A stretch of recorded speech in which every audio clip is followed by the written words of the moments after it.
नमस्कार दोस्तों। कल मैंने फेसबुक पर एक वीडियो पोस्ट की थी जो इसके ऊपर थी कि क्वारंटाइन में, लॉकडाउन में हम घर बैठे अपने गार्डनिंग की हॉबी कैसे पूरी कर सकते हैं घर में ही अवेलेबल सामान के साथ, यानी सीड्स और मिट्टी नहीं है तो उसके साथ भी हम कैसे घर में गार्डनिंग स्टार्ट कर सकते हैं। और gardening is a very good hobby as everyone knows. तो कल गार्डनिंग वाले उस वीडियो में मैंने कोकोपीट के बारे में बताया था।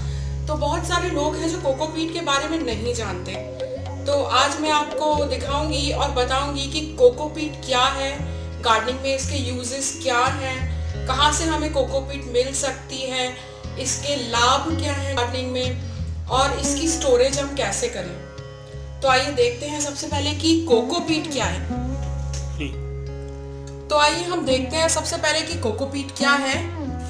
कोकोपीट जैसे सबको पता है कोकोनट यानी कि नारियल, और कोकोपीट मतलब नारियल का चूरा, नारियल के छिलकों का चूरा। हम मार्केट से नारियल लाते हैं तो हम देखते हैं कि नारियल जो है, नारियल का शेल बहुत सारे जूट जैसे फाइबर्स से कवर्ड होता है, जिसके बीच में बहुत सारा ऐसा ड्राइड बुरादा भी भरा हुआ होता है। तो ये बात यहाँ क्लियर हो गई कि कोकोपीट क्या है। कोकोपीट यानी नारियल के रेशों का चूरा। कोकोपीट हमें कहां से और कैसे अवेलेबल हो सकती है? ये कोकोपीट का स्लैब है और ये आपको ऑनलाइन गूगल, अमेज़न पर मिल सकता है, या आपको आपकी लोकल नर्सरी शॉप्स पर भी या गार्डनिंग सप्लाई शॉप्स पर भी इजीली अवेलेबल है।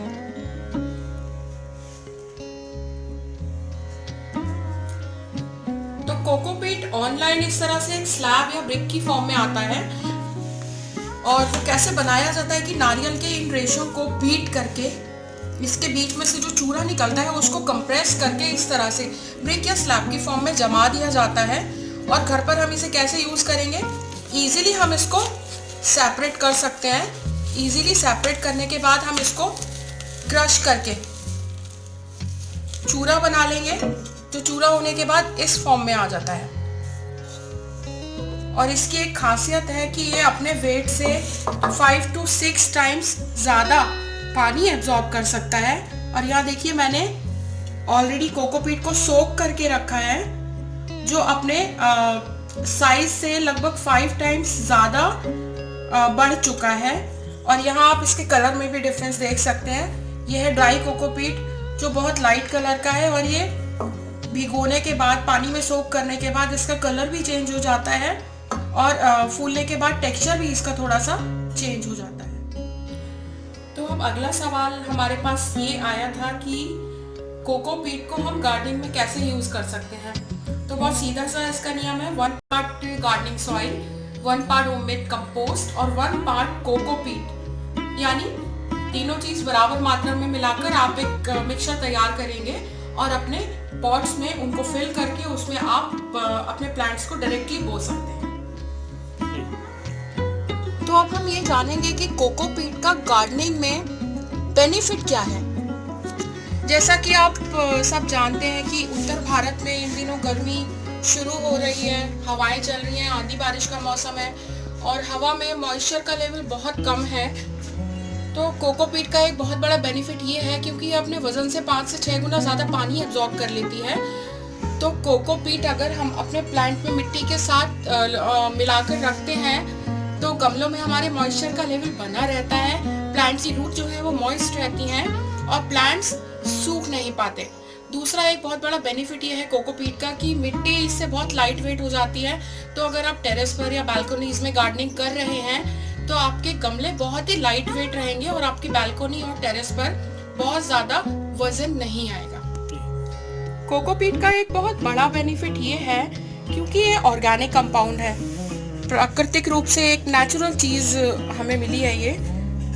तो इसको अगर हम मिट्टी में मिलाते हैं गमलों में तो ये नेचुरल रूप से डीकम्पोज होके हमारी मिट्टी और पौधों को नाइट्रोजन जैसे ज़रूरी तत्व भी डीकम्पोज होने के प्रोसेस में सप्लाई करती रहती है। लेकिन कोकोपीट यूज़ करते हुए एक बात का ध्यान रखना बहुत ज़रूरी है कि कोकोपीट में एक तत्व होता है टेनिन।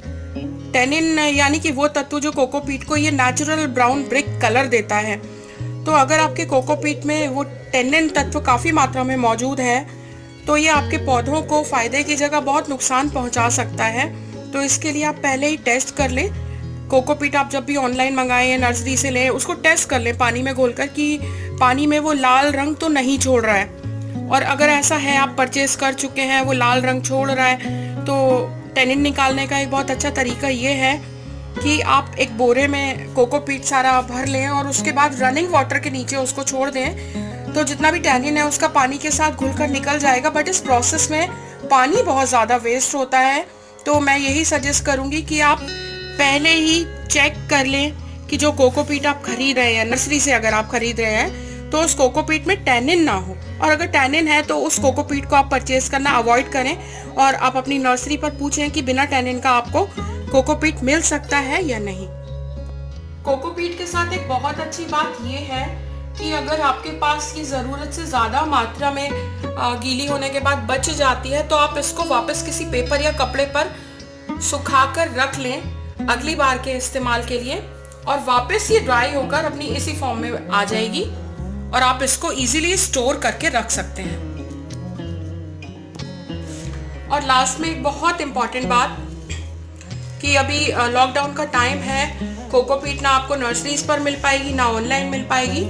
तो अगर आपके पास घर में नारियल के रेशे बहुत सारे इकट्ठे हो रहे हैं तो उनको किसी हैवी चीज से बीट करके, जैसे हथौड़ा या पत्थर वाला बट्टा जो होता है उससे आप बीट करें तो नारियल के इन रेशों के बीच में जितना भी ये बुरादा इस तरह का चिपका हुआ है वो सब इनसे सेपरेट हो जाएगा और आप घर पर ही अपनी कोकोपीट बना सकते हैं।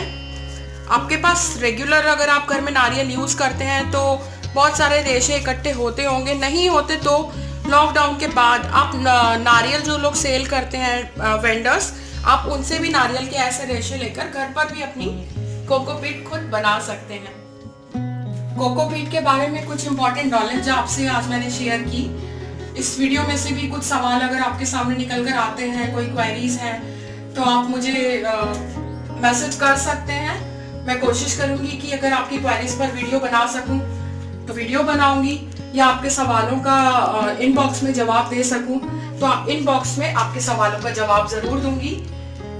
तो stay safe, stay happy and happy gardening. Lockdown के इस दौर में हम सब अपने अपने घरों में कैद हैं, क्वारंटाइन में हैं, और ये सब हम समझ चुके हैं कि माँ प्रकृति की दी हुई नेमतों से बड़ा, यानी कि फूड, वाटर और एयर से बड़े गिफ्ट्स और सबसे बड़ी ज़रूरत हमारे लिए और कुछ भी नहीं है। और इससे ज़्यादा बढ़िया बात और क्या होगी कि हम ये सीख जाएं कि ऐसे इमरजेंसीज के टाइम में हम घर पे अपने लिए खुद अपना फूड, अपनी सब्जियां, अपने फल कैसे उगा सकें। तो आप सबके लिए बहुत बड़ी खुशखबरी है कि अगले हफ्ते आर्ट ऑफ लिविंग में ऑनलाइन होम गार्डनिंग का कोर्स शुरू होने जा रहा है। तो आप में से जो लोग भी होम गार्डनिंग का कोर्स ज्वाइन करना चाहते हैं, नेक्स्ट वीक तक मेरी ही टाइमलाइन पर आपको ऑनलाइन रजिस्ट्रेशन लिंक्स मिल जाएंगे, ऑनलाइन पेमेंट के लिंक्स मिल जाएंगे। तो आप सब लोग ज्वाइन करिए आर्ट ऑफ लिविंग का होम गार्डनिंग कोर्स। हैप्पी रहिए, हेल्दी रहिए, अपने घर पर रहिए। Okay, bye bye.